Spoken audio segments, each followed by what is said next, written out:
Hi there everyone. Today I'm reviewing Atomic Habits by James Clear. So Atomic Habits, as the cover proclaims, has sold over 8 million copies. And that seems to hint that this book probably has something about it. It frequently pops up in bestseller lists, especially and unsurprisingly at the start of the new year. Many people look to books such as this for New Year motivation. But is it worth all the hype? Let's find out. So, the principle of Atomic Habits is really a simple one. Tiny changes add up and compound to have bigger outcomes.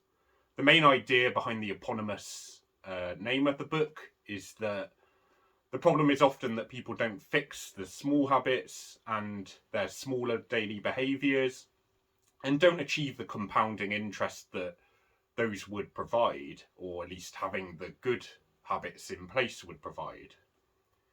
The other key angle is that people often strategize incorrectly about habits, and especially poor habits. Something also emphasized in Katie Milkman's How to Change, a book I reviewed recently. People, myself included, often bang their head against a wall when it seems like they can't change a bad habit or implement a new one.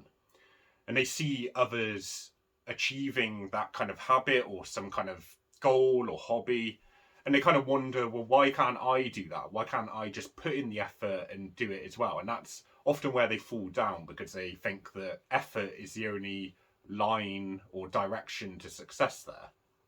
But often what that other person is actually doing is they're using a completely different strategy, or they're going about it in a different way. So that's the kind of disconnect that I think a lot of people miss, and that's kind of what this book says. And so those two ideas that I just described are probably the kind of core ideas, I'd say, from Atomic Habits.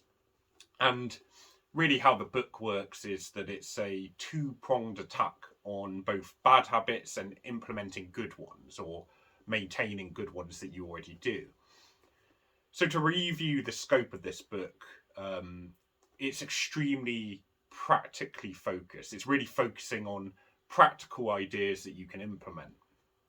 And I think there's plenty of other self-help books that are less so in that regard, like Charles Duhigg's Power of Habit.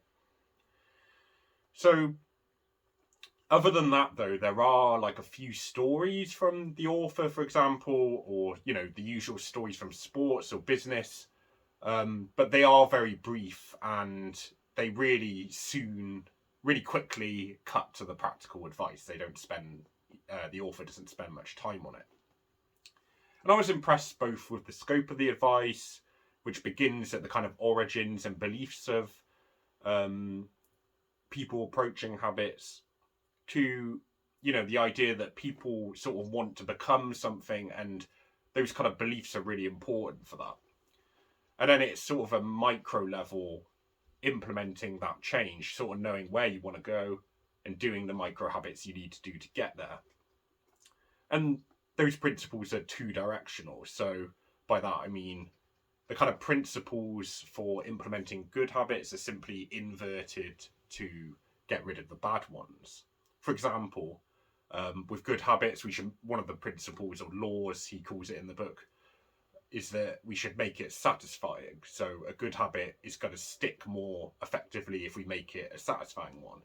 So obviously for bad ones, you make it unsatisfying. And this is kind of useful because it means there isn't any acronyms you need to remember, or you don't have to keep looking in the book to sort of think, oh, well, what was that again? There's 4 simple laws, and they go both ways. So to move on from that, though, a book all about advice means that the advice needs to be good. And it does feel like James Clear attacks habits at every angle, from moving objects that tempt you out of sight, to moving things like a games console into a cupboard when you've finished with it, which sounds ridiculous, but I think this idea actually works quite well, to the classic advice of breaking bigger tasks into several smaller ones. Obviously not exactly a unique take, but useful still. It feels like a comprehensive set of tips. It's presented in such a way that both make sense and are easy to get your head around. And I think because this book builds upon other books like Charles Duhigg's The Power of Habit, with cue, response and reward, that kind of idea was in that book. James Clear also mentions that B.F. Skinner stimulus response reward is where this really came from. Clear also adds in craving into this kind of system to make it cue, craving, response, reward. And it makes sense because craving or anticipation is really what stimulates dopamine and kind of induces you to do something, not actually getting the object or the activity that's driving the craving. In a sense, books like this have to be slightly generalist. You're not knowing the personality of the reader, so to make it kind of simple and broadly applicable makes sense. And I could think of many ways that a lot of the advice would apply to aspects of my own life, whether it's organisation at work, fitness or social commitments. It seemed useful. But to really test this book, I actually put some of the methods into practice. I started using a schedule, I started moving distractions, I started tidying some of the rooms or reorganising them, and ticking off tasks completed for that day with a calendar. And although it's early days, I would say I seem more efficient and driven. And it is possible I'll just give up on this in a week or two. But as Clear says, it's actually more important to just establish a routine, and then a lot of those little habits just become automatic over time. So even if you stop using the schedule or you stop ticking off the calendar, you're kind of creating a system that you just keep doing anyway. You probably do the habits like making sure it's tidy or, staying organised. One of the most useful ideas to me was the 2-minute rule, I think it was called, where you just do 2 minutes of a particular task, and the whole idea is to make sure you do it every single day.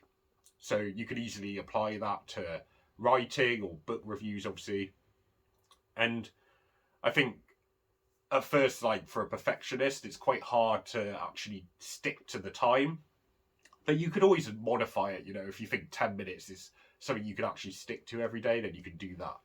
And that's kind of representative of how these ideas can be adjusted, and they are applicable in many ways. So a lot of this review has been quite positive so far. It has good advice, and the book is efficient in terms of writing, I would say. But what about the actual bad points? Well, I think it in terms of what it seeks or sets out to do, this book is quite difficult to criticise. It contains the practical advice you want. The author makes it clear, pun intended, why it's important. And it is not advice that's just circumstantial. You can apply it as I've just illustrated. There's actually very little repetition or bloat, which is, to be honest, my kind of issue with a lot of self-help books. It really just makes me want to stop reading when ideas are just, repeated and just changed about a bit. And, it presented or incrementally added on to a kind of diagram throughout the book that was quite useful, where each new idea was just added on to an existing diagram. And that was a really effective way of showing what was going on. And that made it presentable and easy to understand. And you also felt like you were learning as you progressed through the book.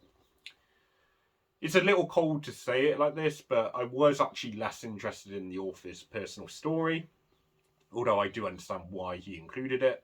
Where he talks about himself are quite brief. Some of the psychology examples are ones that people knowledgeable or have just read a lot will have heard of before. Obviously, B.F. Skinner's Experiments being an obvious one, where if you read many psychology books, it's bound to come up. So in terms of final score, to be honest, it's hard to give this book anything less than the score I give it, because it really does achieve and surpass exactly what it sets out to do, to provide cogent and coherent advice on managing habits, both good and bad. There's some stories, there's some psychological findings, or how we arrived at knowing about certain aspects of psychology. But really, these are just coloured to the Atomic Habit method. The application is not narrow, it's broad, making it a useful way to manage and modify habits. So if you're going to get a habit book, it looks like the hype is justified on this one, and I'm going to give this one 9 out of 10. There's very little to criticise, it's very efficient, it does what it sets out to do, and I really did have to think about whether to give it a 10 out of 10, but I would say perhaps there could have been more efficient use of colour and use those stories more to really bring out what was being said. But where it does do that, it still does it pretty well. I just think there's probably a tiny bit of improvement that could be made to make it even more readable, and there were some pages where it's just kind of promoting something, or like a blog or email. So 9 out of 10 on this one. Really good read. Thanks for watching. There's a whole host of reviews coming up on a variety of subjects. Cheers.